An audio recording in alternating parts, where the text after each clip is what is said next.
Assalamualaikum warahmatullahi wabarakatuh. Waalaikumsalam warahmatullahi wabarakatuh. Innal hamdalillah, salatu wassalamu ala Rasulillah wa ba'du. Muka yang sama kita hormati dan kita muliakan Habib bin al-Mahbub Al-Habib Ali bin Idris Al-Mashhur dan para habaib, para ulama, para kiai. Mohon maaf lahir batin, saya nggak sebutin namanya satu persatu, insyaallah tidak mengurangi sedikit pun rasa hormat, ta'zim dan mahabbah saya.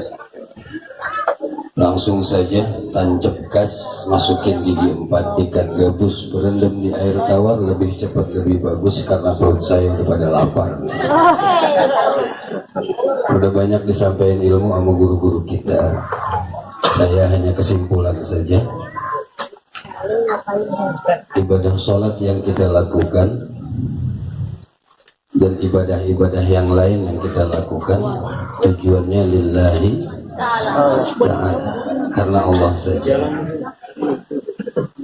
Kalau kepengen ibadah yang kita lakukan diterima dan mendapatkan keridhaan Allah Subhanahu wa ta'ala, ya, tidak kalah pentingnya yaitu menjaga kita punya hati, qalb.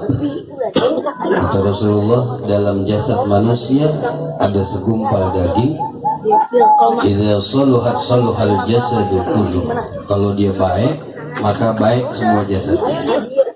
Wa idza fasadat fasadal jasadu kullu. Kalau dia jelek, maka jelek juga seluruh jasadnya. Ala wahiyal qalb, dia adalah hati.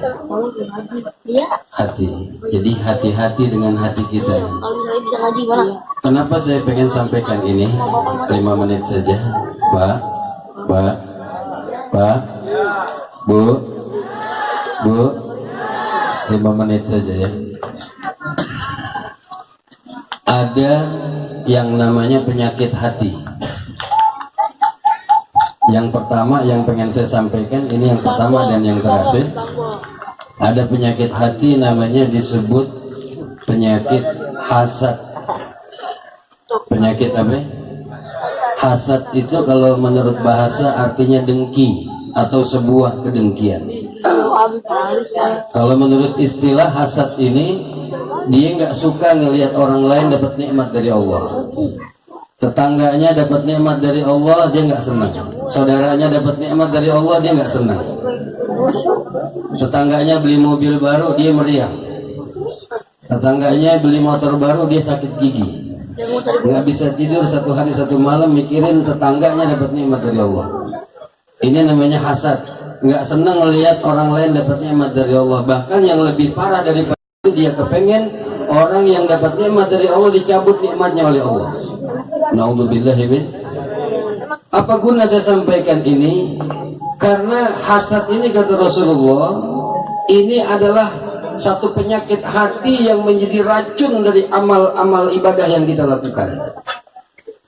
Karena hasad ini bisa menghancurkan semua amalan-amalan kebaikan yang kita lakukan, termasuk amal ibadah sholat. Orang yang hasad ini bukannya nggak sholat, dia sholat. Orang yang hasad ini bukan nggak puasa, dia puasa. Orang yang hasad ini bukan dia nggak rajin sedekah, dia rajin sedekah. Tapi dalam dirinya ada sifat hasad, dia nggak senang sama orang lain dapat nikmat dari Allah. Naudzubillahi min. Sekarang kita tanya sama diri kita, ada nggak sifat hasad dalam diri kita? Ada apa nggak kira-kira?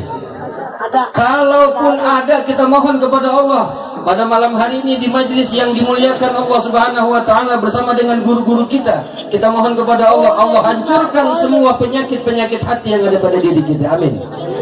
Ya Rabbal, karena akan dibakar oleh sifat hasad tersebut. Naudzubillahi min. Bapak Ibu hadirin jamaah yang dirahmati Allah. Yang terakhir, kita baca suratul Fatihah. Kita hadiahkan buat guru kita bersama, guru sekumpul yang pada malam hari ini dihaulkan.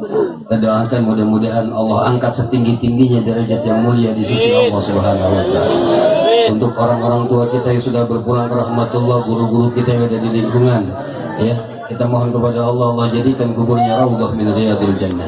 Allah jadikan taman di antara taman surganya Allah Subhanahu wa taala. Dan kita doakan guru-guru kita yang hadir pada malam hari ini, Allah Subhanahu wa taala angkat derajat kemuliaannya dunia akhirat. Amin. Al-Fatihah. A'udzu billahi minasyaitonir rajim. Bismillahirrahmanirrahim. Alhamdulillahirabbil alamin arrahmanir rahim maliki yaumiddin. Iyyaka na'budu wa iyyaka nasta'in ihdinas siratal mustaqim siratal ladzina an'amta 'alaihim ghairil maghdubi 'alaihim waladdallin. Ini saja yang dapat saya sampaikan. Mudah-mudahan ada manfaatnya. Aqulu qouli hadza astaghfirullahal azim wa li wa lakum. Assalamualaikum warahmatullahi wabarakatuh.